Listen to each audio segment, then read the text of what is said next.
إن كنت تعتقد أن رواندا لا تتعدى أن تكون الإبادة الجماعية وأنها دولة صغيرة وحبيسة ولذا لا حاجة للتجارة والاستثمار في رواندا، فقد حان الوقت أن تعيد حساباتك. نعم، عانت رواندا من كارثة إنسانية في عام 1994 وعدد سكانها اليوم حوالي 12 مليون نسمة وليس لها منافذ على البحار والمحيطات، ولكن نجح الروانديون في تحويل بلدهم من دولة حبيسة لاندلوكت إلى دولة منفذ لاندلينكت. من بحيرة كيفو التي تقع على الحدود بين رواندا وجمهورية الكونغو الديمقراطية، وأنا الآن بمدينة روبافو في رواندا وخلفي مدينة جوما في جمهورية الكونغو الديمقراطية. أهلا ومرحبا بكم في برنامج عن أفريكا. تتقاسم 11 دولة حوض النيل.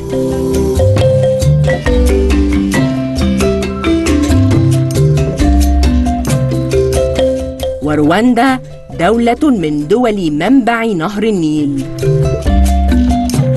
تقع رواندا في شرق إفريقيا وتبلغ مساحتها حوالي 26,300 كيلومتر مربع، ويصل عدد سكانها إلى حوالي 12 مليون نسمة.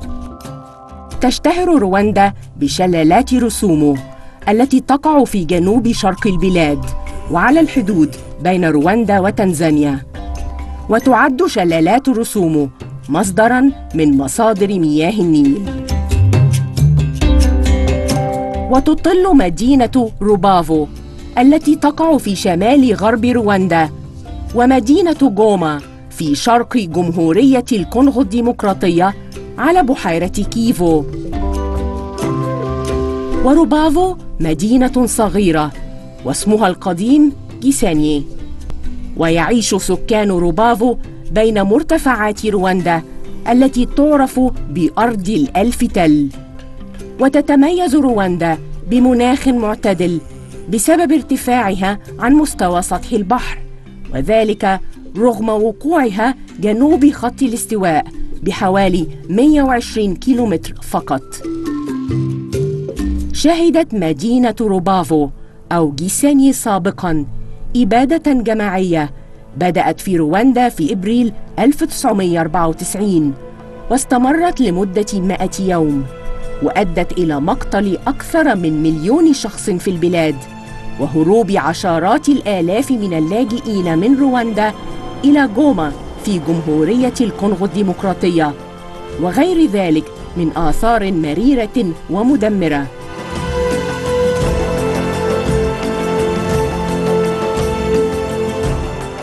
وقد تغير الوضع تماماً منذ عام 1994، ويمكنك اليوم أن تستمتع بجمال الطبيعة في ظل مناخ الأمن والاستقرار والسلام الذي تشهده مدينة روبافو، وهي منتجع سياحي شهير في رواندا.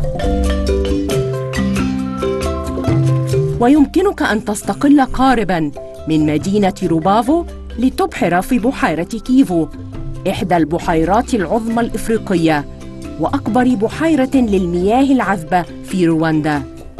ولبحيرة كيفو أهمية اقتصادية كبرى، وهي بحيرة فريدة من نوعها، حيث إنها تحتوي على مخزون هائل من غاز الميثان الطبيعي، وهو مصدر لتوليد الكهرباء الرخيصة. وتعد بحيرة كيفو أحد مجالات الاستثمار الواعدة في رواندا. ومن بحيرة كيفو توجهنا إلى العاصمة كيغالي التي تقع حوالي 100 كيلومتر جنوب شرق مدينة روبافو لمقابلة وزير التجارة والصناعة الرواندي فينسنت مونيشياكا، والذي تتضمن حقيبته ملف الاستثمار أيضاً. ورغم قصة نجاح رواندا المبهرة وقوة العلاقات السياسية بين مصر ورواندا وعضوية البلدين في السوق المشتركة للشرق وجنوب إفريقيا كوميسا، إلا أن العلاقات الثنائية تحتاج إلى تنشيط التبادل التجاري وتعزيز الصادرات والواردات وفتح أسواق جديدة إلى جانب دعم الصناعة والاستثمار. Honorable Vincent Moniesiaka, Minister of Trade and Industry of Rwanda, thank you so much for joining on Africa. Thank you, thank you. After staying here for some time in Rwanda, you need Egyptian pickles here, sir. You need to import some Egyptian pickles. Really? You have a lot of sweet pickles around. You need some Egyptian pickles. We call them مخلل. Okay, that's good. This is an excellent one. Can you say مخلل? No, I can't. Okay. مخلل. Yes. مخلل. Yeah, you need some. You really need some. It's excellent. That's good. You need That's full and good. طعمية, also our traditional dish. Then if you have restaurants here for Egyptian restaurants, I think we'll do very well here. You are very specialized in perfumes. Perfumes, oh, okay. Yes. From Khan el-Khalili. Yes, yes. Have you ever been to Egypt? Yes, yes. I twice. As a tourist or for business? No, for business. Actually, I was transiting through Cairo, but I have managed to spend some time in Cairo. So I have been able to visit Egypt, Tunisia, Libya, Algeria, and Morocco. Okay. Yes, I have been around, yeah. Your Excellency, when I asked the ambassador of Rwanda to Egypt, do I need a visa to come to Rwanda? He said, no, you're an African lady. Yes. And I can see that this is a good boost for Egyptian businessmen to come here. So what are the incentives and guarantees that Rwanda is offering foreign investors, including businessmen? As a country, as Rwanda, we are much worried with our development, but also we'd like to see a unified, developed Africa.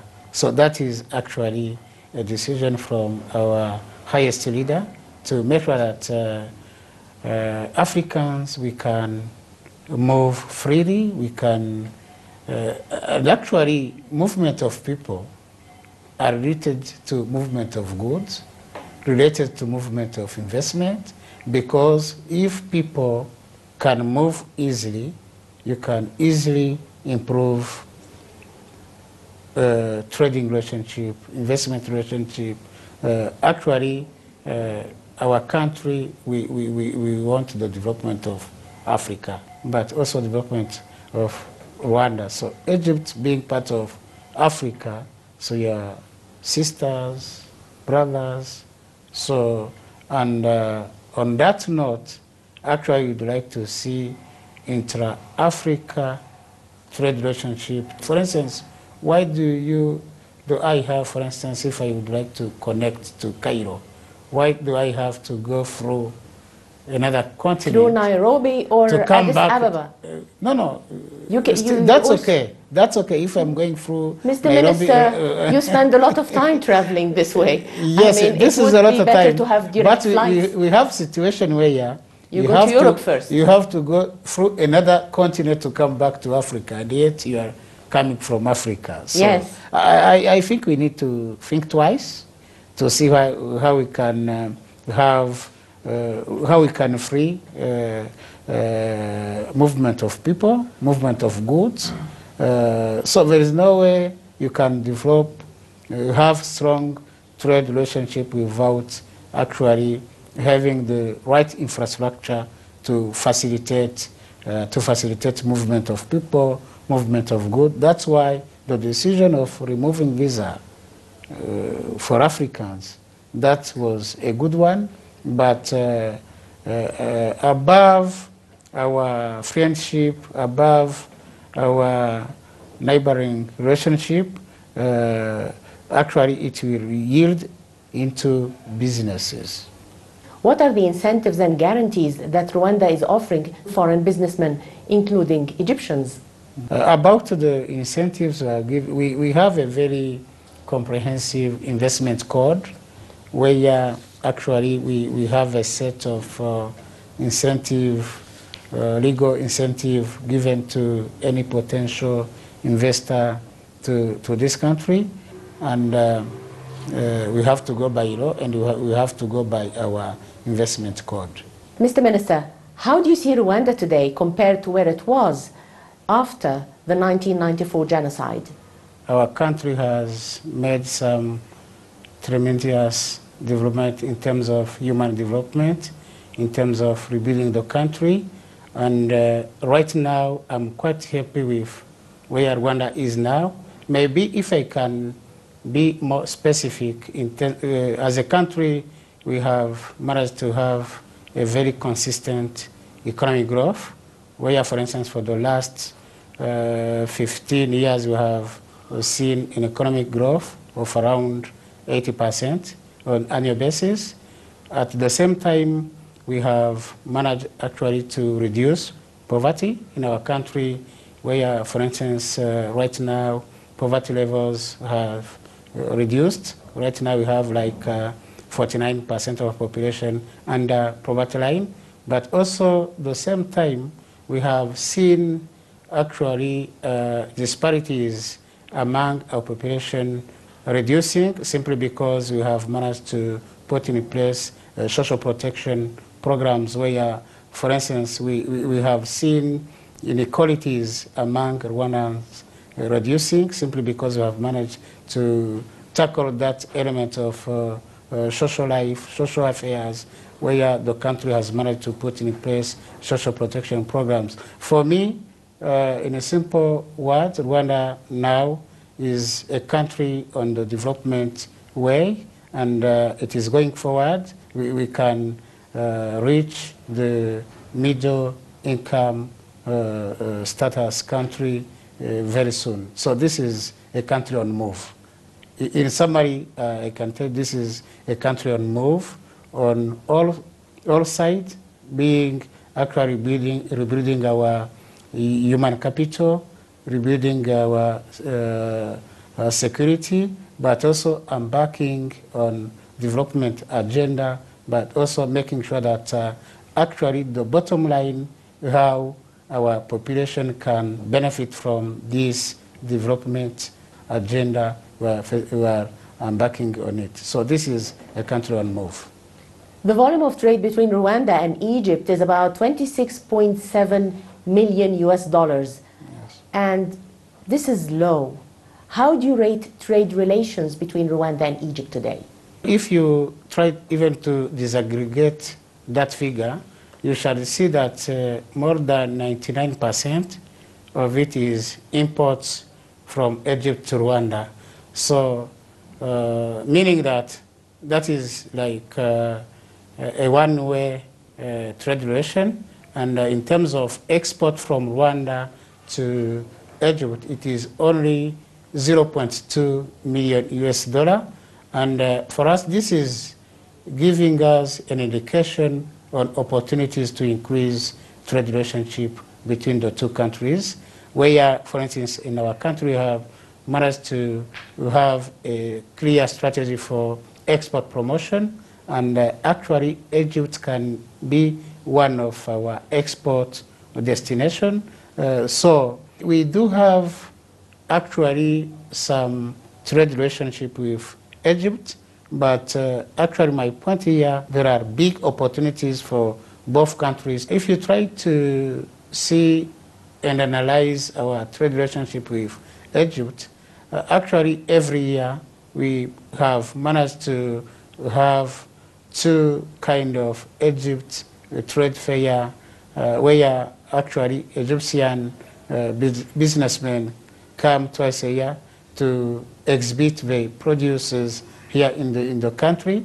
This is an opportunity. And this is different from the Rwanda International Trade Fair. So the Rwanda International Trade Fair is organized by our ministry in charge of trade and industry. And this is organized every year? Every year, once a year. It is organized by this ministry together with our private sector federation, and it is actually attended by all countries, more or less, countries from Africa, America, Asia.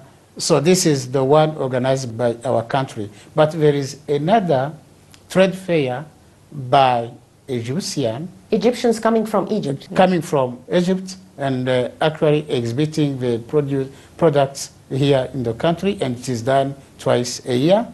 This has been actually a very strong strategy for Egypt to increase imports in our country, and actually our population is even benefiting from that trade fairs because many construction materials are both available on our market, and actually, so on the other side, what I would like to say, on investment, we don't see a lot of investment from Egypt to Rwanda.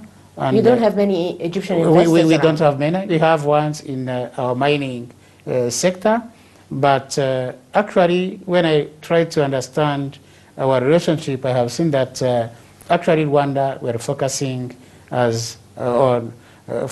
on attracting foreign direct investment here in the country. At the same time, Egypt is having the same strategy, and both strategies aim at export promotion. I think there are big opportunities for the two countries in terms of actually increasing our trade relation. If we can, for instance, if we can... what are the obstacles, sir? For me, I don't see obstacles. I see opportunities. Excellent. If we can properly analyze and understand our two economies, to see whether, for instance, Rwanda, we have a comparative advantage to produce and then export.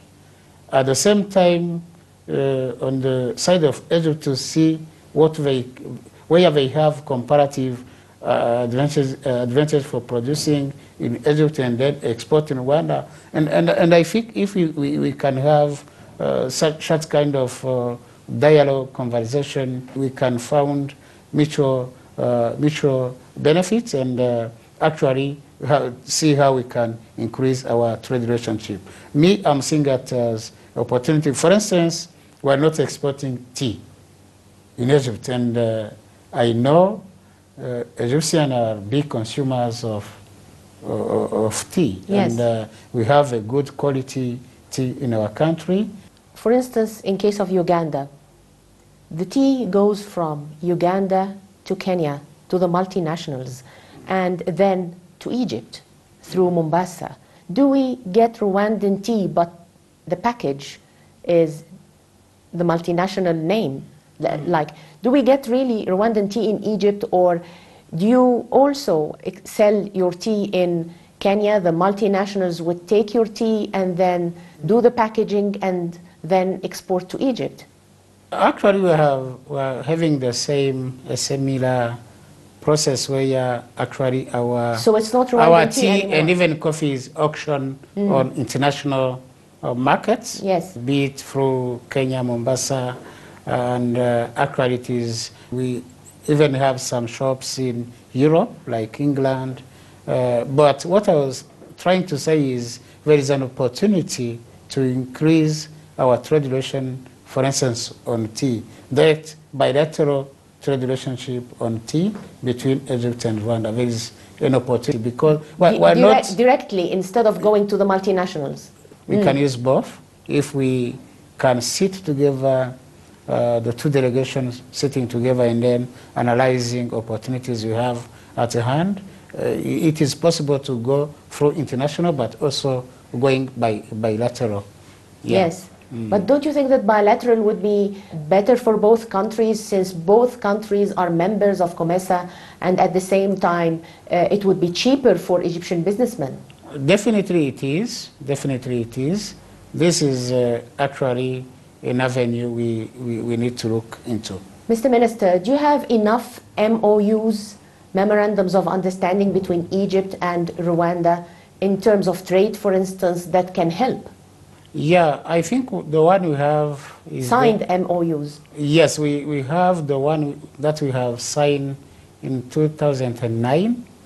So that's why I was advocating for the two countries to see how we can have like a joint committee to look into figures and then to see opportunities on both sides, such that we can try to tap into these opportunities. So the last MOU we have signed with Egypt was in 2009. And you haven't done any follow-up since then? Yeah, we have done some follow-up, and as a result of that follow-up, we have had some trade relation, but only basing on retailing some product from Egypt to our market. But I think we need to take that relationship at another level where we can attract more, even more investment from Egypt rather than basing on individual businessmen. So to have a very strong relationship, trade relationship, investment relationship between the two countries. We are targeting big investors from Egypt to come, private investors to come from Egypt and then to invest in our country, because I think way of our doing business report, the country is doing very well in terms of actually undertaking reforms to ease doing of business in our country. As you may know, actually our country, by the World Bank doing business report, that was the doing business report 2018, our country is ranking number 2 in Africa, number 1 in the East African community, and 41 worldwide. So we have been able to undertake a number of reforms to ease doing business here, and our foreign direct investment is increasing year per year. So we'd like Egypt to be part of the game, to be part of the game, and then to see how we can have a kind of win-win strategy for both countries. What would you tell us about cooperation between Rwanda and Egypt in the industrial sector? Egypt is a strong partner with Rwanda, but what I can say is there is a room to maximize.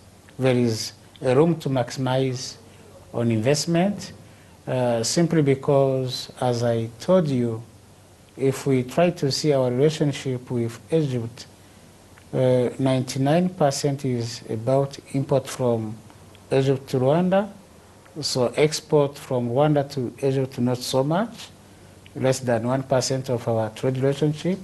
And in terms of investment, we don't have many investment from Egypt, so there is a room to improve our business investment relationship with Egypt. This is but apart from that one, we consider Egypt as a strong partner of our country. Political relations between Rwanda and Egypt are strong. Very strong. This is very much needed for trade and investment. It's the atmosphere, it's the milieu that you need for boosting trade and investment. So I hope that you start soon then. Yes, actually there are some fundamentals for developing trade relations. First of all, the political relationship with our two countries, but also for both countries to be able to maintain strong macroeconomic stability, and even being able to create a conducive environment for business. These are fundamentals.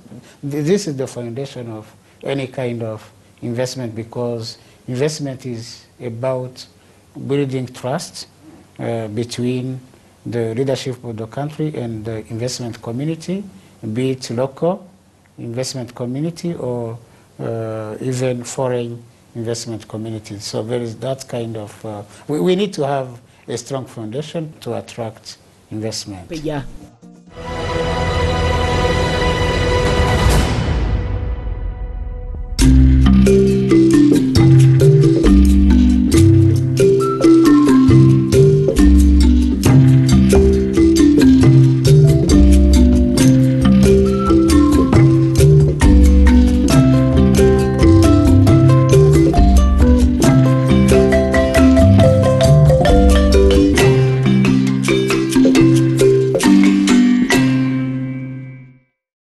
Lack of information is one big hurdle and one main reason for the low volume of trade, not just between Egypt and Rwanda, I think between African countries in general. Also transportation hurdles. And there is this argument, why would I trade with Rwanda when it's landlocked and when its population is about 12 million people? How would you respond to this? You need to look at Rwanda. Actually, first of all, you need to consider its geographical location. That's one. As a market, there is no way you can target Rwanda, only Rwanda as a market. You need to do your market analysis in the whole region. And given the specific location of this country, actually Rwanda, instead of being landlocked, it can be a hub. That's why you have a clear strategy to make this country a financial, ICT, logistical hub, such that by transiting through Rwanda, you can trade with everybody. That's why actually we have managed to develop our airline, Rwanda Air, that is now connecting Africa. I hope that it connects Kigali and Cairo at one point. Yes, yes. I think this should be in the plan. So it is not in my docket, but I think we have a clear strategy to connect many cities, many countries as we can in Africa. But also, we, as you know, we have even direct connection with Europe. So this is actually trying to make this country land-linked, linked to other countries by developing, putting in place the right logistical platform. For instance, within our neighboring countries, we come up with what we call, for instance, cross-border markets to ease movement of goods, capital, people with our neighboring countries, be it DRC, be it Tanzania, be it Uganda. We are developing now what we call cross-border markets. But on international relation, we are developing what we call Kigali Logistic Platform here in the city of Kigali. But also we have a clear plan to develop some logistics, for instance, in Djibouti, Tanzania, such that we can connect Rwanda to the rest of the world. So we are trying actually to take advantage of our geographical location to connect Rwanda to the rest of the world and to make sure that this Rwanda comes actually a hub for the world, a hub for Africa. It is happening. For instance, we are connecting West Africa, we are connecting with Europe, we are connecting within ESC, within COMESA. So we have a strong strategy to link this country rather than to lock it. What are the commodities that Rwanda would need from Egypt? Actually, one of the commodities we need from by now, we are developing our construction sector. Even it is driving our economic growth as a country. We have a clear policy to develop low-cost local construction materials. But if we can get low-cost materials from Egypt to sustain the development within our construction subsector, it will be good enough. This is one sector. But also I'm looking at mining. Mining, we have managed to have some trades around minings, but modernizing the mining subsector. If we can attract some professional investors from Egypt, for instance, to help us to modernize our mining sector. So you're very much interested in capacity building? In capacity building, technology, but the final results will be increasing our exports from mining sector. So those are the two sectors I'm seeing: construction materials and then mining, but also some fresh vegetables, fresh products, vegetables. But in that area, on our side, it will be exporting rather than getting them from. We can easily export You can easily export avocados. Avocados, other. I can't believe how big avocados are in Rwanda. Here in Rwanda, we have. It's very special. We have. It's very unique. It is so big. Yes. And it is so delicious. So I can mention tea. I can mention vegetables. Yeah, but if we'd like to be very specific, it is better to have a joint commission to discuss all these elements. So you think that what's really missing at this point is a mechanism, like a joint commission? Yes. To boost trade? Yes. Bilateral trade. This brings me to a very important point. Cows. Cows, yeah. we are touching to our culture. Yes. In what way are cows a source of pride for Rwandans? And I know that President Paul Kagame has passion for cows. Yes, that's right. Actually, it's our culture as Rwandans. Actually, cows in our country symbolize wealth. In the past, actually, we used to use cow as money. For instance, if you want to trade with someone, you can use cow as money. So cow is symbolizing wealth, is symbolizing that relationship with the population and the cow, where you can easily feed your children by using milk from the cow. So it's our culture. And what's the difference between an Ankole cow and an Inyambo? Because I mean, in Uganda, when I think they're quite similar. Right? They're quite similar. Because when I came here and said Ankole, they said no, Inyambo. No. Here in Rwanda, we call them Inyambo. On the other side, they're called Ankole.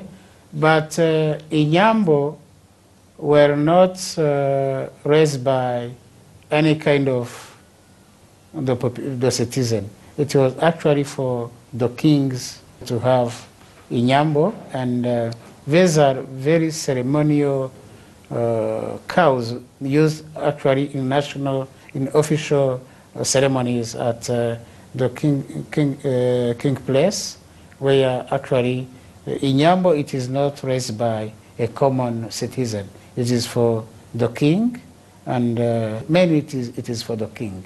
Are cows here used as dowry? Yes. To get married? Yeah, in our culture we use, even now, we use cows. By a single cow, you can get a beautiful woman, and you just offer a cow. Could this be one reason that Rwanda is not exporting cows, in spite of the fact that you have about 1.4 million cows in Rwanda?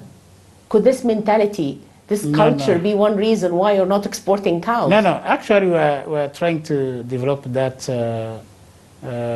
sector, and we have managed to have some beef processing project. And actually, I have to mention that we have a huge market in the region where we can easily export meat. Are you actually exporting? Yeah, we're exporting at a small scale. What we need to do is actually the private sector to take a lead, because we have huge opportunities in Western Africa. We have huge opportunities in DRC. So this is a subsector where we can increase our export. You have also a huge opportunity in Egypt. We love meat. Okay, that's we love good. meat, Yeah. And you have 100 million people, and at the same time, the meat here is much, much cheaper.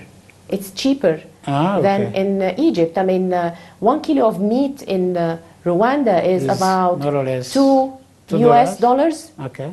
In Egypt, it's about at least $9 US. This is a huge opportunity.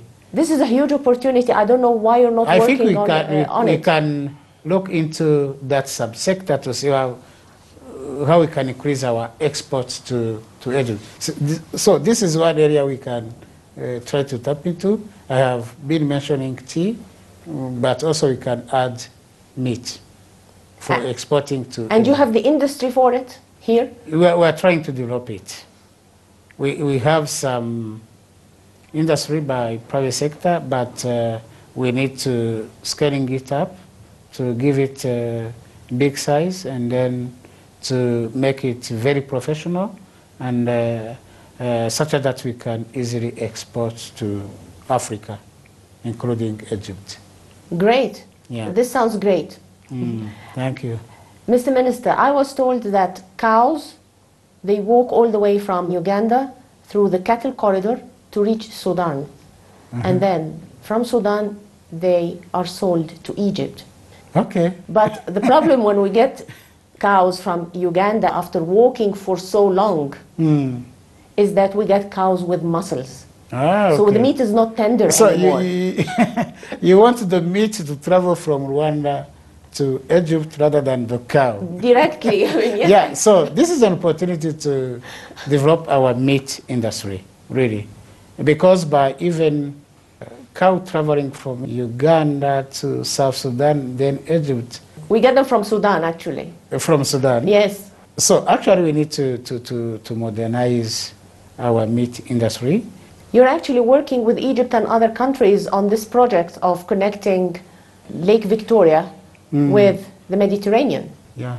I know that this is not your field, but after seeing your Inyambo cows, I think that it's high time to have a festival, an Inyambo festival. I think it's high time that you provide Egypt with some Inyambo cows, because we haven't seen Inyambo before. I mean, it's beautiful. With the long horns, with the big horns, it's beautiful. So we don't have such cows in Egypt. I mean, if you can give the zoo some of these cows. The zoo? The zoo in Egypt, yes. It needs Inyambo cows, definitely. And if you see our tombs in Egypt, you will see a goddess, a main goddess in ancient Egypt. Her name is Hathor. And she used to wear a headdress with long horns. Okay. And when I saw your So Inyambo... quite similar with Inyambo? Yes, with very big horns. Okay. She is the goddess of love and beauty and motherhood. And her symbol is a cow. Okay, that's good. And this can be great for cultural exchange or maybe a festival on Inyambo. I know that this is not part of your portfolio, but I mean, it will actually boost cultural exchange between both countries. Again, that is an area where on a cultural basis we can see whether we can have some relationship, because in our country, actually we do have Inyambo festival in one of our districts, that is the district of Nyanza. Nyanza, yes. That is in the I was going to say Nyanza, yes. the center of our country. So putting Inyambo in zoo, this is very special. This is very new to me. But if you can link with the ministry in charge of culture to see where there are opportunities to exchange Inyambo, so I would only advise the Egyptian counterpart to engage our ministry in charge of culture to see where we can have that kind of relationship based on Inyambo and our culture. What message would you convey to Egyptian businessmen interested in investment and trade in Rwanda, the land of 1,000 hills? I have a very unique and very simple message. Is actually Rwanda has proven to be an investment destination. We have been able actually to undertake the required reforms to make sure that we can ease doing business in Rwanda. And actually this is trying to see how we can lower the costs of investing here in Rwanda by providing some incentives, but also by providing the right infrastructure and even reforming our legal framework to make it so Rwanda is an investment opportunity. Please, my message from Egyptian businessmen, please come to our country, come to Rwanda, do your assessment, and then we are ready to facilitate you in terms of investing in Rwanda. I hope at one point, sir, you have investment in the media sector. Yes, yes. So actually, after the 1994 genocide, you have seen a lot of investment coming in that media subsector, and more of the investments are coming from Africa, other from Asia, like China, so. This is actually another open sector where it is very easy to make investment. And right now we happy that we have been managed to develop our media sector. We have managed to attract some investment, but there are still opportunities in that sector. So if Egyptians are interested in that sector, we can Egyptians have a lot of expertise in the media sector. Okay, that's good. So, and we are developing even developing our media sector. It's an opportunity to professionalize this sector by bringing in some foreign investment in the sector. What about music and dance? You have excellent Rwandan music. Do you know how to dance? Not yet. I haven't danced with the Intore dancers. Yes. But you have excellent Rwandan music. Okay, that's good. That's good. Thank you. Honorable Vincent Munyeshyaka, Minister of Trade and Industry of Rwanda, thank you so much for joining On Africa. It has been interesting talking to you, sir. Welcome, welcome. It has been a pleasure to me to interact with you. Thank you for hosting us. Interesting. Thank you. Thank you, sir. Welcome.